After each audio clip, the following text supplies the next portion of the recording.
ये आकाशवाणी दिल्ली है। लीजिए सुनिए माननीय प्रधानमंत्री श्री नरेंद्र मोदी के मन की बात का संस्कृत अनुवाद।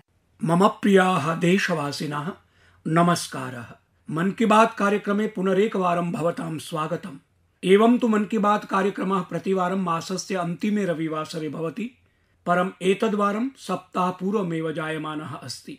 भवन्तः सर्वे जानन्ति एव अग्रिमे सप्ताहे अहं संयुक्तराज्य अमेरिका देशे भविष्यामि। तत्र च अत्यन्तं व्यस्तता अपि भविष्यति। अत एव अहं चिन्तितवान् तत्र गमनात् पूर्वम् एव भवद्भिः सम्भाषणं कुर्याम्। अथ एतेन उत्तमं किं भवेत्? जनता जनार्दनस्य आशीर्वादेन भवतां च प्रेरणया मम ऊर्जा अपि वर्धमाना भविष्यति। सखायाः, बहवः जनाः कथयन्ति यत् प्रधानमन्त्रीरूपेण अहं विविधानि उत्तमानि कार्याणि कृतवान्। मन की बात प्रसारणस्य अनेके श्रोतारः स्वपत्रेषु अति प्रशंसनं लिखन्ति। कश्चन कथयति एतत् कृतं, कश्चन च कथयति तत् कृतं, एतत् उत्तमं कृतं, तत्वा उत्कृष्टं कृतं। परं यदाहं भारतस्य सामान्य जनानां प्रयासान्, तेषां परिश्रमम्, इच्छाशक्तिं च पश्यामि तदा आत्मनि अभिभूतः भवामि। बृहत्तमं लक्ष्यं स्यात् कठिनं समाह्वानं वा, भारतीयानां सामूहिक बलं, सामूहिक शक्तिः प्रत्येकं समाह्वानाय मार्गं सृजति। द्वित्रदिनेभ्यः पूर्वम् एव अस्माभिः दृष्टं यत् देशस्य पश्चिमवर्तिनि तटे कियान् विशालः चक्रवातः आगतः। तीव्रगामी वायुः, तीव्रा च वृष्टिः। बिपर्जॉय चक्रवातेन कच्छ क्षेत्रे महती हानिः कृता।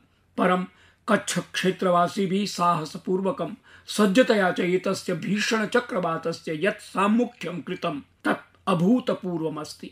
दिनद्वयानन्तरम् एव कच्छ क्षेत्रस्य जनाः स्वीयं नववर्षम् अर्थात् आषाढ़ी बीज इति आमानयिष्यन्ति। एषः अपि संयोगः एव, यतः आषाढ़ी बीज पर्व कच्छ क्षेत्रे वर्षारम्भस्य प्रतीकभूतं मान्यते। अहम् एतावद्भ्यः वर्षेभ्यः कच्छ क्षेत्रे गमनागमनं कुर्वन् अस्मि। तत्रत्यानां लोकानां सेवायाः सौभाग्यं च प्राप्तवान्। एतत् कारणेन कच्छवासिनाम् उत्साहं, तेषां जिजीविषां च सम्यक् प्रकारेण जानामि। दशकद्वयात् पूर्वं विनाशकारिणः भूकम्पस्य अनन्तरं यस्य कच्छ क्षेत्रस्य विषये कथ्यते स्म, एतत् क्षेत्रं पुनः कदापि विकासं न द्रक्ष्यति। अद्य तदेव क्षेत्रं देशस्य तीव्रगत्या विकासरतेषु क्षेत्रेषु अन्यतमम् अस्ति। अहं विश्वसिमि बिपर्जॉय चक्रवातेन यत् ताण्डवं कृतं तस्मादपि कच्छ क्षेत्रवासिनः शीघ्रमेव बहिः आगमिष्यन्ति। सखायाः, प्राकृतिकापत्सु कस्यापि अधिकारः न भवति, परं गतवर्षेषु भारतेन आपत् प्रबन्धनस्य या शक्तिः विकासिता सा अद्य उदाहरणभूता संजायते। प्राकृतिकापदां सम्मुखीकरणस्य कश्चन प्रमुखः माध्यमः अस्ति प्रकृति संरक्षणम्। अद्यत्वे प्रावृडः समये तु अस्यां दिशि अस्माकं दायित्वम् इतोपि वर्धते। अतएव अद्य देशः कैच द रेन प्रभृतिभिः अभियानैः सामूहिक प्रयासान् कुरुते। गतमासे मन की बात कार्यक्रमे एव वयं जल संरक्षण सम्बद्धान् नूतनोद्यमान् चर्चितवन्तः आस्म। ऐषमः अपि पत्रमाध्यमेन अनेकेषां तादृशानां जनानां सूचनां प्राप्तवान् ये जलस्य प्रत्येकं बिन्दुरक्षणाय सर्वथा यतमानाः सन्ति। एतादृशः एव जनः अस्ति उत्तर प्रदेशस्य बांदा जनपदस्य तुलसीराम यादव महोदयः। श्री तुलसीराम यादवः लुकतरा ग्राम पंचायतस्य प्रधानः अस्ति।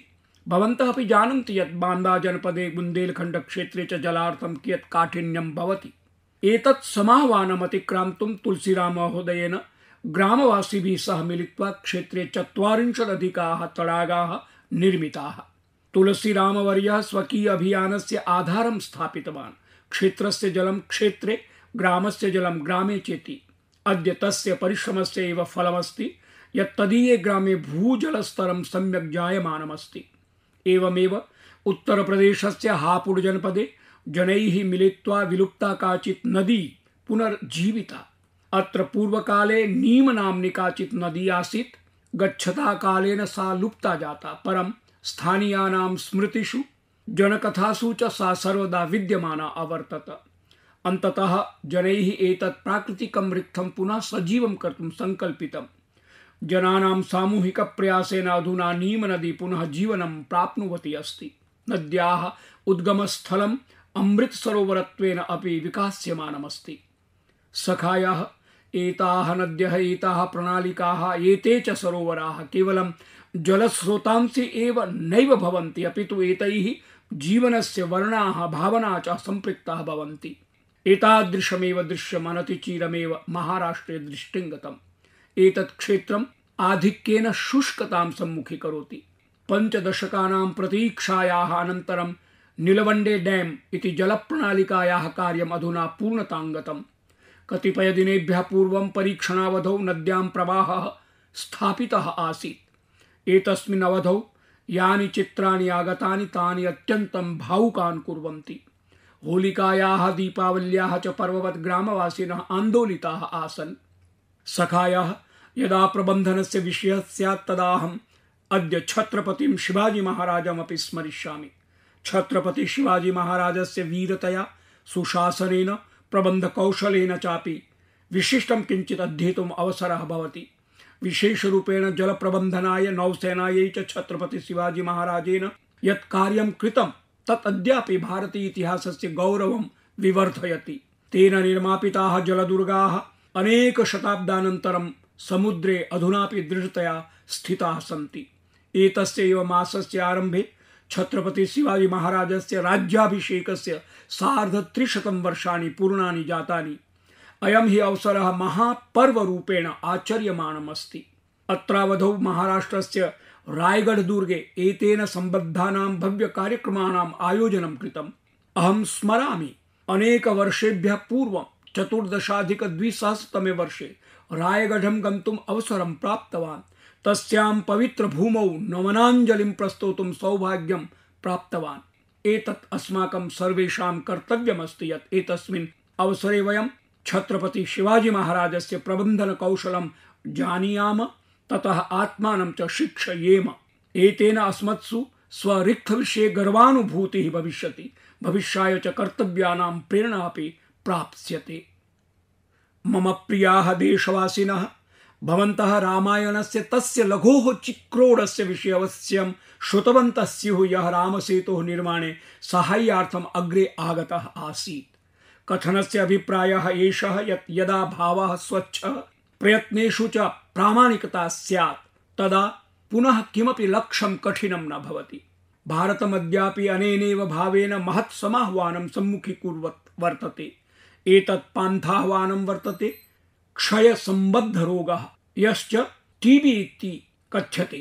भारतेन संकल्पः कृतः वर्तते यत् 25,200 वर्षं यावत् क्षयमुक्त भारतं भवेत्। लक्ष्यमिदम् अत्यन्तं महत् वर्तते। कश्चन कालः आसीत् यदा क्षयरोगस्य ज्ञानानन्तरं कुटुम्बजनाः एव दूरे तिष्ठन्ति स्म, परन्तु अद्यतनः समयः एतादृशः वर्तते यत् क्षयरोगिणं कुटुम्बसदस्यं कृत्वा तस्य साहाय्यं क्रियते। एतं क्षयरोगं समूलम् उन्मूलयितुं निक्षयमित्राणि एतत् अभियानं स्वीकृतवन्तः सन्ति। देशे महत्या संख्यया विभिन्नाः सामाजिक्यः संस्थाः निक्षयमित्राणि जातानि। ग्रामेषु पंचायत स्थलेषु सहस्रशः जनाः स्वयं समागत्य क्षय समाप्तये सम्पोषकाः सञ्जाताः। अनेके बालाः सन्ति ये क्षयरोगिणां साहाय्यार्थम् अग्रे समागताः। एषा जनसहभागिता एव अस्य अभियानस्य महत् बलं वर्तते। अनया जनसहभागितया एव अद्य देशे 10 लक्षाधिकाः जनाः क्षयरोगस्य समाप्तये सम्पोषकाः सञ्जाताः सन्ति। ते च एतत् पुण्यकार्यं कृतवन्तः। तेषु प्रायशः 85,000 निक्षयमित्राणि वर्तन्ते। मम प्रसन्नता वर्तते यत् देशस्य अनेके सरपञ्च सदस्याः ग्रामप्रधानाः चापि संकल्पबद्धाः सञ्जाताः सन्ति यत् ते स्वस्मिन् ग्रामे क्षयरोगं निश्चयेन समापयिष्यन्ति। नैनीतालस्य कस्मिंश्चित् ग्रामे निक्षयमित्रं श्रीमान् दीकर सिंह मेवाड़ी वर्यः क्षयरोग सम्बद्धानां षण्णां रोगिणां सम्पोषकः सञ्जातः। एवमेव किन्नौरस्य कश्चित् ग्राम पंचायत प्रधान निक्षयमित्रं श्रीमान् ज्ञानसिंह वर्यः अपि स्वस्मिन् प्रखण्डे क्षयरोगिभ्यः सर्वविधम् आवश्यक साहाय्यं कर्तुं संलग्नः वर्तते। क्षयमुक्त भारतस्य अस्मिन् अभियाने अस्मदीयाः बालाः युवानः च पृष्ठतः नैव वर्तन्ते।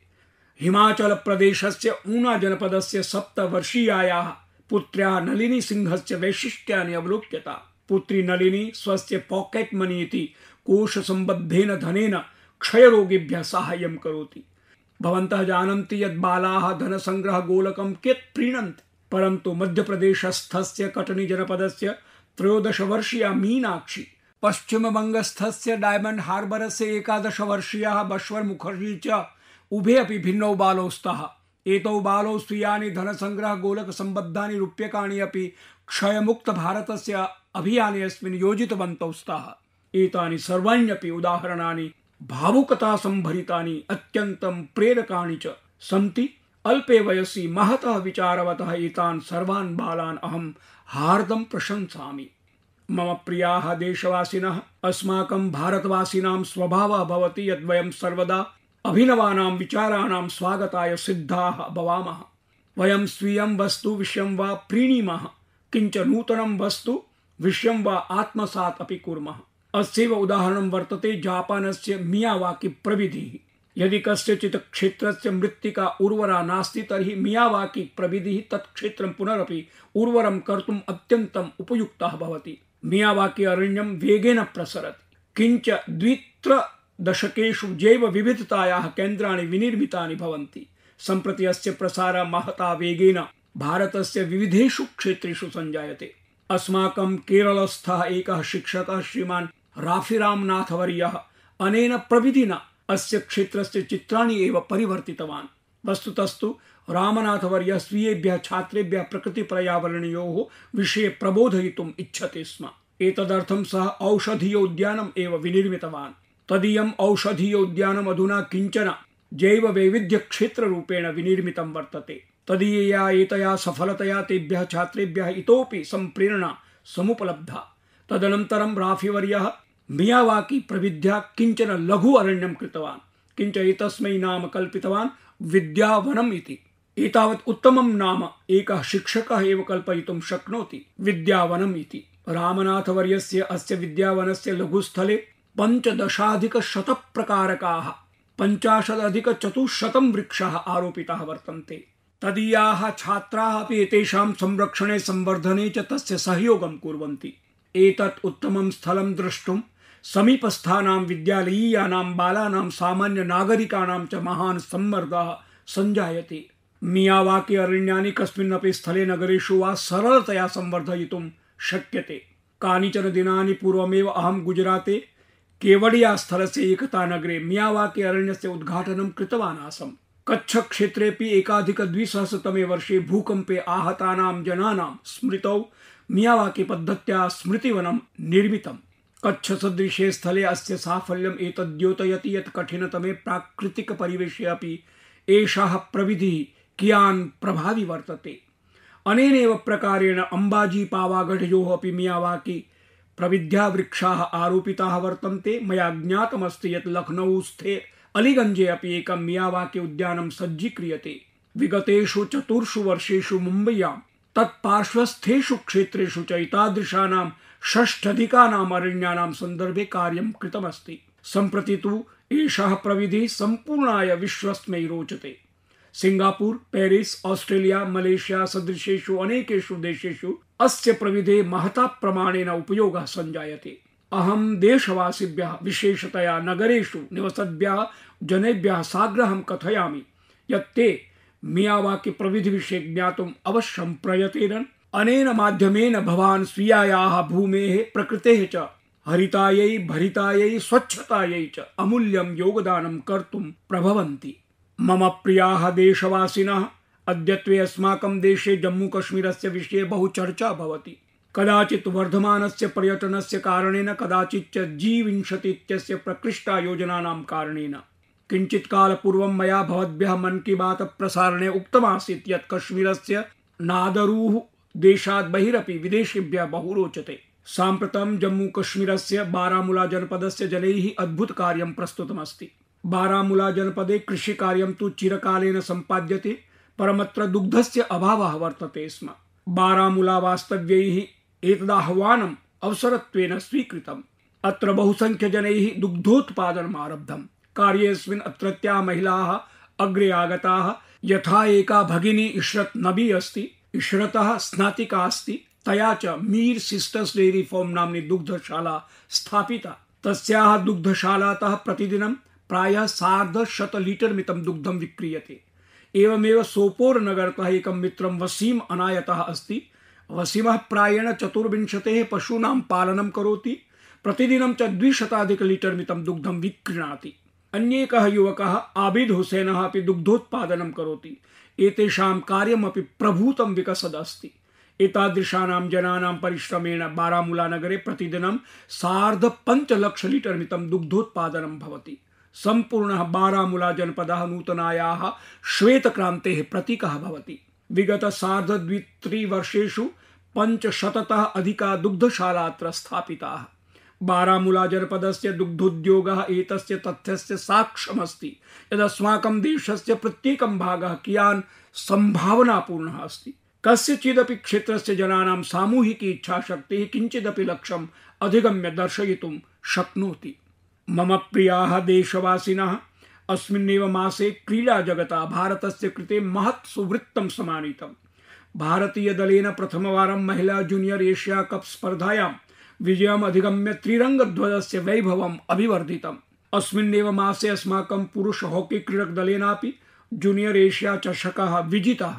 अनेन सहैव वयम् अस्याः स्पर्धायाः इतिहासे सर्वाधिकवारं विजेतृदलत्वेनापि सञ्जाताः स्मः।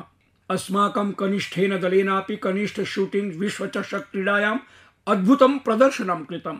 भारतीय क्रीडक दलेन अस्यां स्पर्धायां प्रथमस्थानम् अवाप्तम्। अस्यां स्पर्धायाम् आहत्य स्वर्णपदकेषु प्रतिशतं 20 मितं केवलं भारतेन विजितम्। जून मासे एव एशिया अंडर 20 एथलेटिक्स चैंपियनशिप इति स्पर्धा आयोजिता। अस्यां स्पर्धायां भारतं चषकतालिकायां 45 देशेषु शीर्षस्थ 3 अन्यतमम् अवर्तत। सखायाः पूर्वम् ईदृशः अपि समयः अवर्तत यदा वयम् अन्ताराष्ट्रियाणाम् आयोजनानां विषये जानन्तः आस्म, परं प्रायः तेषु भारतस्य नामोल्लेखः नैव वर्तते स्म। परमद्य अहं केवलं केषाञ्चन विगतसप्ताहानां सफलतानाम् उल्लेखं करोमि, तदापि सूचिः एतावती दीर्घा अस्ति। एतदेव अस्माकं यूनां वास्तविकं बलमस्ति। एतादृश बहव्यः क्रीडाः स्पर्धाः च सन्ति यत्र भारतम् अद्य प्रथमवारं स्वीयाम् उपस्थितिं ज्ञापयति। यथा दीर्घकूर्दने श्रीशंकर मुरली पेरिस डायमंड लीग सदृश्यां प्रतिष्ठित स्पर्धायां देशस्य कृते कांस्य पदकं विजितवान्। अस्यां स्पर्धायां भारतस्य एतत् प्रथम पदकं वर्तते। एतादृशी एव एका सफलता किर्गिस्तान देशे अस्माकं अंडर 17 वुमेन रेस्लिंग क्रीडक दलेनापि ख्यापिता अस्ति। अहं देशस्य एतेभ्यः सर्वेभ्यः क्रीडकेभ्यः, तेषाम् अभिभावकेभ्यः, प्रशिक्षकेभ्यश्च तेषां प्रयासानां कृते भूरिशः अभिनन्दनं करोमि। सखायाः अन्ताराष्ट्रियेषु आयोजनेषु देशस्य एतस्याः सफलतायाः आधारेण राष्ट्रीय स्तरे अस्माकं क्रीडकानां कठोर परिश्रमः भवति। अद्य देशस्य विभिन्न राज्येषु नूतनोत्साहेन क्रीडानाम् आयोजनं भवति। एवं हि क्रीडकाः क्रीडनस्य विजयस्य पराजयस्य च अधिगमनस्य अवसरान् प्राप्नुवन्ति। यथा अधुना उत्तर प्रदेशे खेलो इंडिया इति विश्वविद्यालयीय क्रीडानाम् आयोजनं जातमासीत्। एतदवसरे यूनां मध्ये बहूत्साहः उत्तापश्च दृष्टिगोचरः जातः। एतासु क्रीडासु अस्माकं युवजनैः 11 कीर्तिमानानि पुनः स्थापितानि। एतासां क्रीडानां पदकतालिकायां पंजाब विश्वविद्यालयः, अमृतसरस्य गुरुनानक देव विश्वविद्यालयः, कर्णाटकस्य च जैन विश्वविद्यालयः प्रथम 3 स्थानानि प्राप्तवन्तः।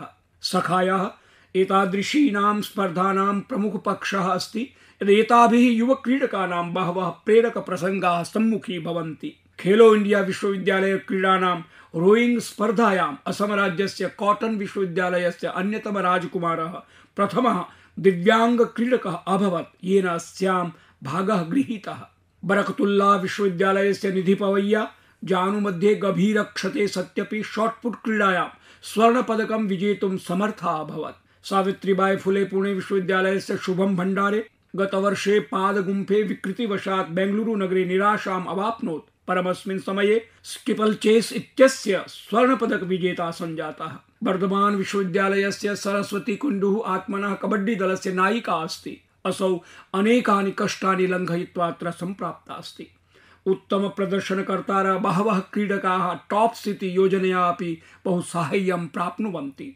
अस्माकं क्रीडकाः यथा अधिकं क्रीडिष्यन्ति तथा अधिकं विकसिताः भविष्यन्ति। मम प्रियाः देशवासिनः, जून मासस्य 21तमः दिवसोऽपि आगतः एवास्ति। एतद्वारमपि विश्वस्य प्रत्येकं कोणे जनाः औत्सुक्येन अन्ताराष्ट्रिय योग दिवसं प्रतीक्षन्ते। वर्षेऽस्मिन् योग दिवसस्य विषयः अस्ति योग फॉर वसुधैव कुटुम्बकम् इति। अस्य अर्थः अस्ति यत् सम्पूर्णस्य विश्वपरिवारस्य कल्याणाय योगाचरणम्। एषः योगस्य अन्तर्भूतां भावनां व्यञ्जयति या सर्वेषाम् ऐक्यं करोति, सहानुगमनं च सम्पादयति।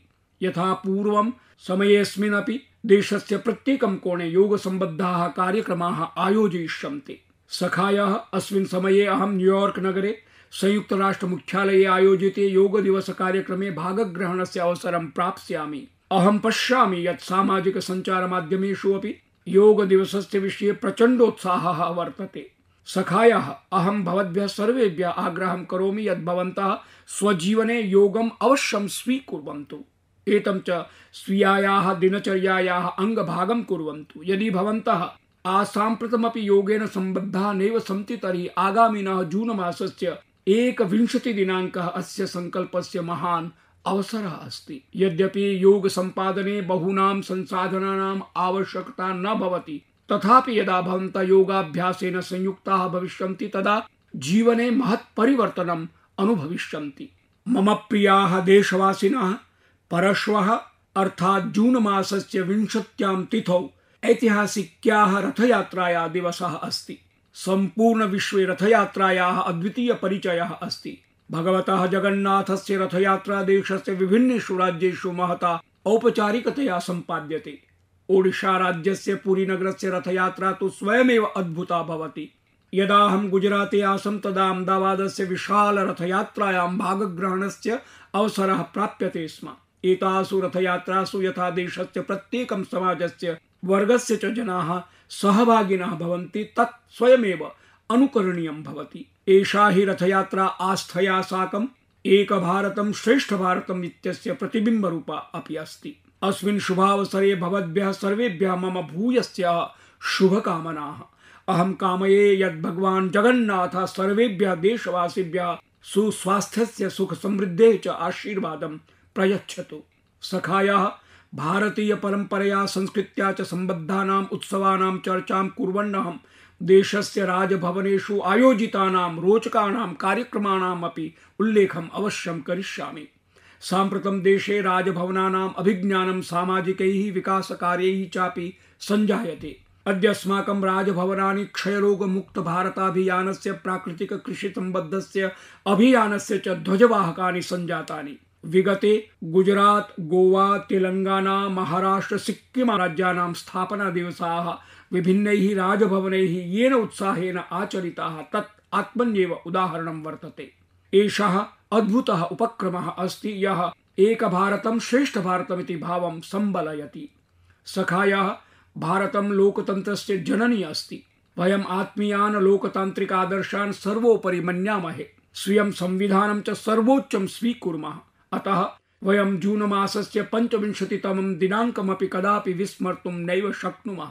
एष एव दिवसः अस्ति यदा अस्माकं देशे आपत्कालः आरोपितः आसीत्। एषः भारतस्य इतिहासस्य अन्धकारकालः आसीत्। लक्षशो जनाः पूर्णबलेन आपत्कालस्य विरोधं कृतवन्तः। तस्मिन् काले लोकतन्त्रस्य समर्थकाः एतावन्तः पीडिताः आसन्, तेषु ईदृश्यः वेदनाः आपादिताः यत् अद्यापि मम मनः कम्पितं जायते। एतेषु सन्तापेषु आरक्षि प्रशासनेन प्रदत्तानां दण्डानां विषये अनेकानि पुस्तकानि विलिखितानि सन्ति। तदा मयापि संघर्ष में गुजरात इति पुस्तकस्य लेखनावसरः अवाप्तः। कतिपय दिनपूर्वम् आपत्काल विषये लिखितम् अन्यत् पुस्तकमेकं मम सम्मुखम् आगतं, यस्य शीर्षकं torture of political prisoners in India इत्यस्ति। आपत्काले प्रकाशिते अस्मिन् पुस्तके वर्णितं यत् केन प्रकारेण तस्मिन् समये सर्वकारः लोकतन्त्रस्य रक्षकान् प्रति अत्यन्तं क्रूर व्यवहारं कुर्वन् आसीत्। पुस्तके अस्मिन् बहूनि व्यष्टि अध्ययनानि अनेकानि चित्राणि च सन्ति। अहमिच्छामि यदद्य यदा वयं स्वतन्त्रतायाः अमृत महोत्सवम् आचरन्तः स्मः तदा देशस्य स्वतन्त्रतां मूढीकुर्वन्तः एतादृशाः अपराधाः अपि अवश्यम् अवलोकनीयाः। अनेन अद्यतनयूनां कृते लोकतन्त्रस्य अर्थं महत्त्वं चावगन्तुं सौकर्यं भविष्यति। मम प्रियाः देशवासिनः, मन की बात इति विविधरङ्गिणीभिः मुक्ताभिः अलङ्कृता सुरूपा माला अस्ति, यस्यां प्रत्येकं मौक्तिकं स्वतः अद्वितीयम् अमूल्यं चास्ति। अस्य प्रसारणस्य प्रत्येकं प्रकरणम् अतीव सजीवं भवति। अस्मान् समूहभावेन सहैव समाजं प्रति कर्तव्यभावेन सेवाभावनया च आपूरयति। अत्र तेषु सन्दर्भेषु मुक्तचर्चा भवति, येषां विषये पठनस्य श्रवणस्य च अवसरः विरलः एव भवति। मन की बात प्रसारणे वयं प्रायः अनुभवामः यत् कस्यचित् विषयस्य उल्लेखं कृत्वा केन प्रकारेण अनेकैः देशवासिभिः प्रेरणा अवाप्ता। विगते एव क्रमे मया देशस्य प्रसिद्धायाः भारतीय शास्त्रीय नृत्यांगनायाः आनंदा शंकर जयंत महाभागायाः पत्रं प्राप्तम्। स्वीये पत्रे असौ मन की बात प्रसारणस्य प्रकरण विशेषस्य सन्दर्भे लिखितवती, यस्मिन् अस्माभिः कथाकथनस्य विषये चर्चा विहिता आसीत्। तस्मिन् प्रसारणे अस्माभिः एतेन विषयेण सम्बद्धानां जनानां प्रतिभा अभिज्ञापिता।